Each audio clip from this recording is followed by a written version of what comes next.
Assalamualaikum warahmatullahi wabarakatuh. Om Swastiastu, Namo Buddhaya, salam kebajikan, salam sukses dan sehat selalu untuk kita semua.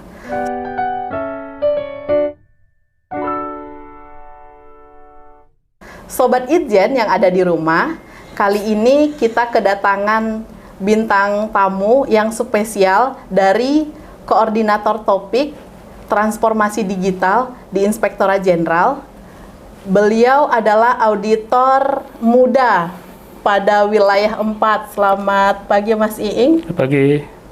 Beliau adalah Mas Iing Muhlisin, Koordinator Topik Transformasi Digital. Nah, pagi ini kita akan berbincang-bincang bersama Mas Iing terkait dengan pengawasan berbasis Artificial Intelligence. Itjen akan mengembangkan dashboard pengawasan berbasis AI.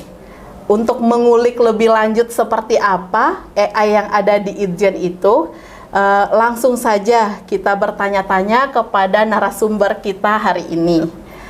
Mas Iing, sebelum saya bertanya lebih lanjut, saya mungkin akan meminta Mas Iing berkenalan dulu dengan Sobat Itjen yang ada di rumah. Silakan Mas Iing. Baik, teman Sobat Itjen yang kami hormati. Nama saya Iing Muslihin, 1977, lahir tahun 1977, asal dari Kuningan, Jawa Barat. Sekarang bertugas di Inspektorat Jenderal Kementerian Agama di Inspektorat Wilayah 4. Kemudian pada golongannya sudah auditor muda. Oke.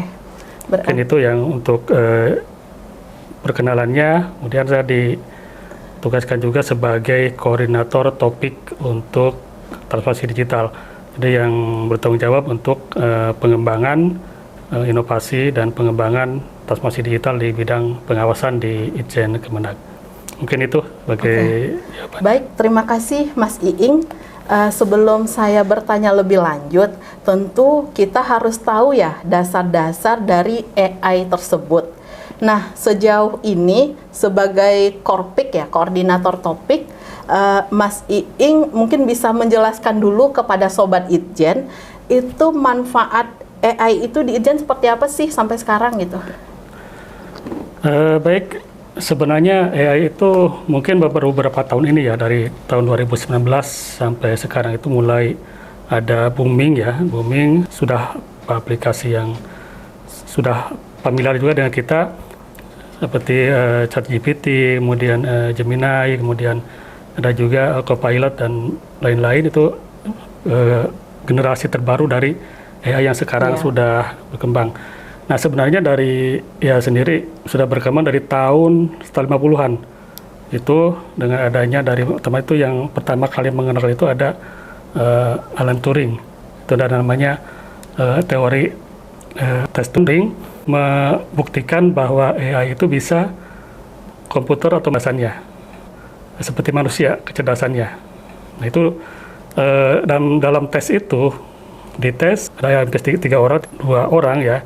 Ada yang tiga orang, ada investigator, kemudian ada satu narasumbernya, satu lagi komputer. Nah, mereka itu diberikan pertanyaan yang sama. Tapi si investigator itu yang menanyakan itu tidak mengetahui mana yang jawab. Jadi semakin lama makin banyak pertanyaan, investigator itu membedakan mana jawaban mesin sama jawaban manusia, itu semakin bagus AI itu sudah berjalan itu. Jadi kalau semakin baik itu ya orang itu sudah bisa membedakan lagi antara mana AI mana itu. Itu mungkin dari sisi dari teorinya ya, dari teori awal dari kecerdasan buatan. Nah, kemudian kalau kita lihat sehari-hari ya, itu banyak sekali yang kita temukan di kita, kayak seperti voice assistant, kemudian smart home, kemudian ada juga e-commerce yang sering tiba-tiba ada iklan yang sering banget itu Mas. Ya sesuai dengan ini ya, dengan sering kita sering di device, misalkan di gadget, kan pasti yang keluar tuh gadget semua. Itu salah satu bentuk dari implementasi dari AI. Itu secara umumnya. Iya. Kalau Nah, di Itjen sendiri ini, Mas? Nah, kalau di Itjen sendiri nanti apa sih manfaatnya untuk Itjen itu?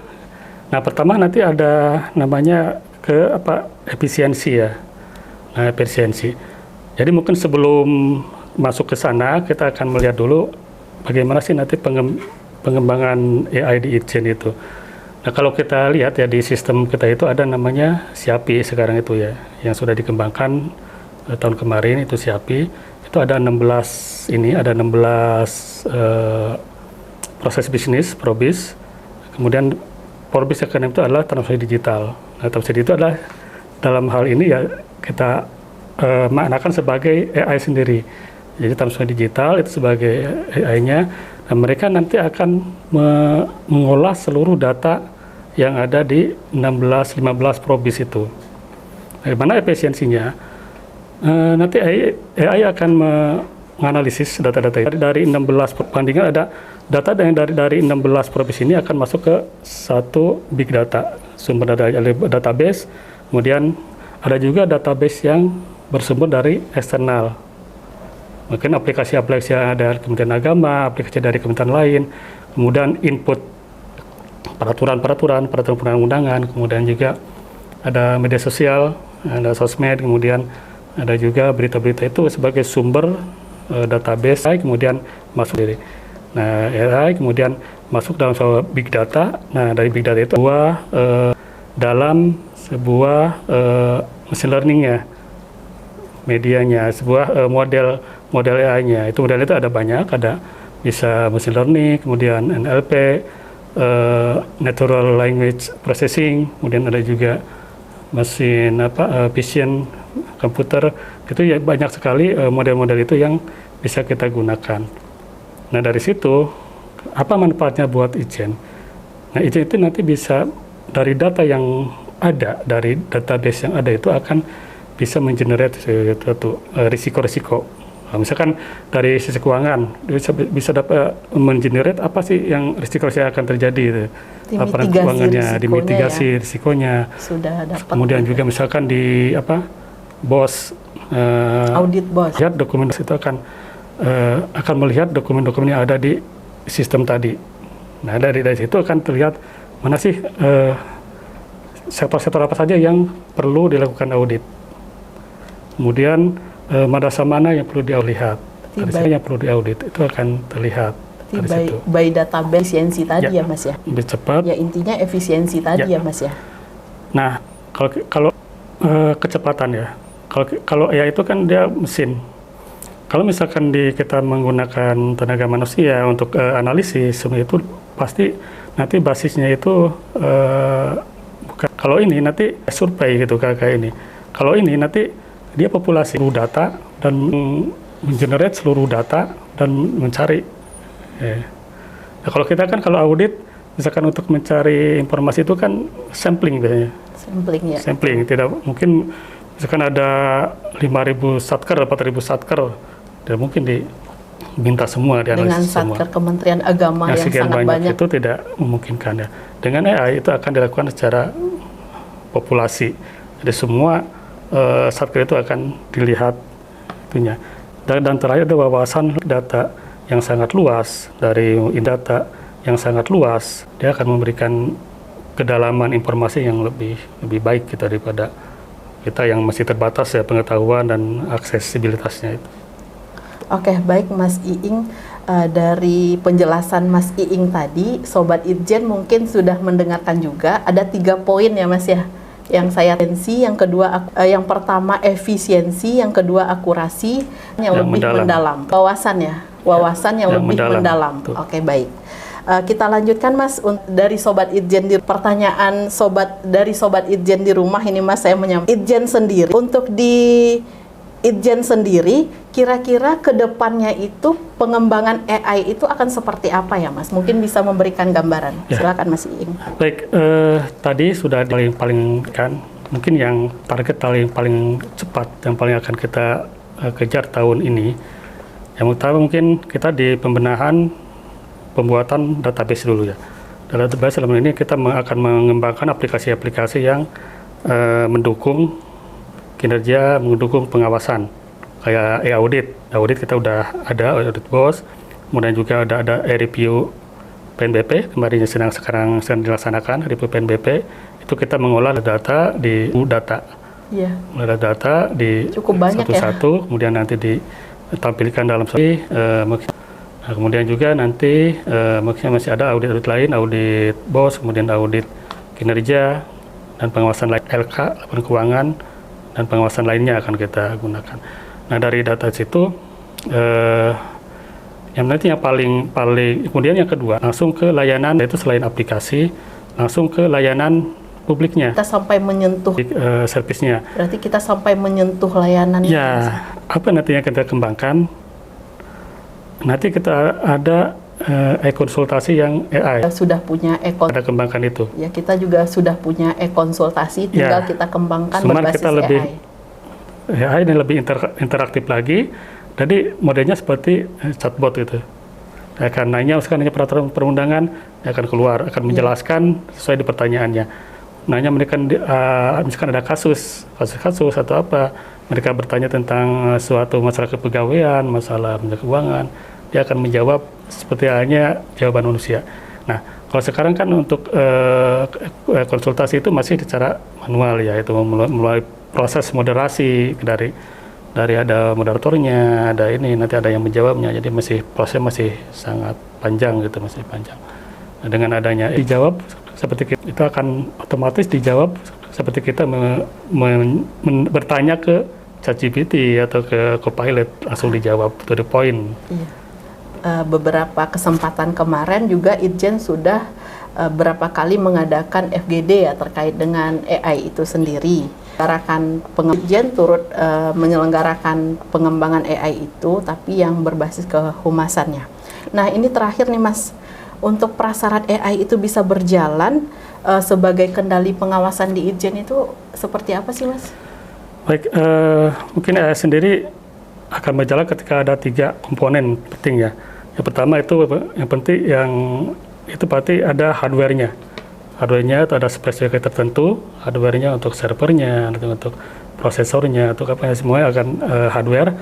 Nah, kemudian setelah itu ada sangat penting, ini yang big data itu yang sangat penting, karena itu sebagai bahan latih AI-nya. Yang tadi itu adalah model AI-nya, model AI-nya apakah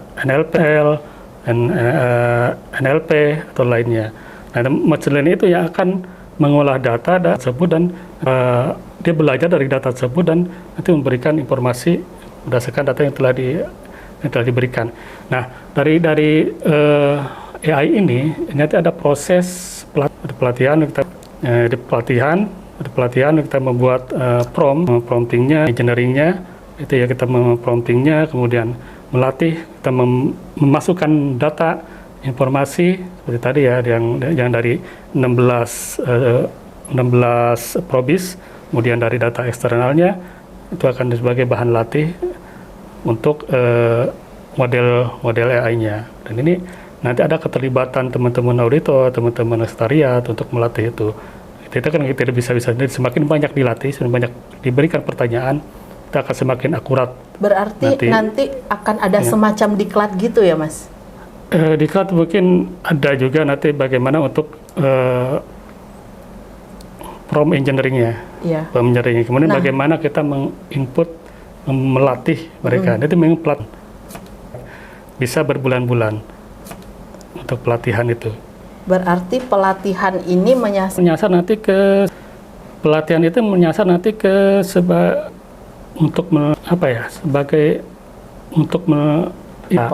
pengelola. Oh, ke pengelolanya. Pengelola, jadi tim AI-nya gitu. Tim AI yang ada di Itjen. Yang terlibat, misalkan kita ingin menambahkan kecerdasan di bidang peraturan perundang-undangan. Otomatis kita akan berkomunikasi dengan tim Kumdang. Mereka akan menyiapkan saja menyiapkan hukumnya, hukum apa saja, klasifikasi hukumnya, dikelompokkan, itu baru dimasukkan itu, dan kemudian dilatih.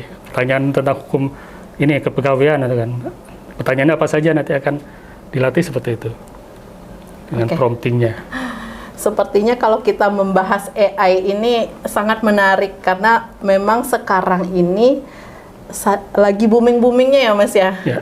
Juga pada penasaran, juga manfaatnya ini juga manfaatnya ini ada beberapa, ada manfaat, ada minusnya juga kali ya Mas ya.